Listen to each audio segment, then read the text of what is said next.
बिस्मिल्लाहिर्रहमानिर्रहीम अस्सलाम वालेकुम। पीवीटी न्यूज़ एचडी के साथ मैं हूं सुहेल चौधरी। नजर डालेंगे आज की अहम खबरों पर।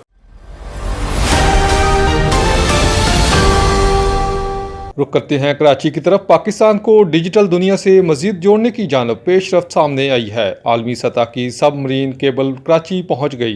पाकिस्तान को डिजिटल दुनिया से मजीद मजबूती के साथ जोड़ने की जानब अहम पेशरफ्त सामने आई है।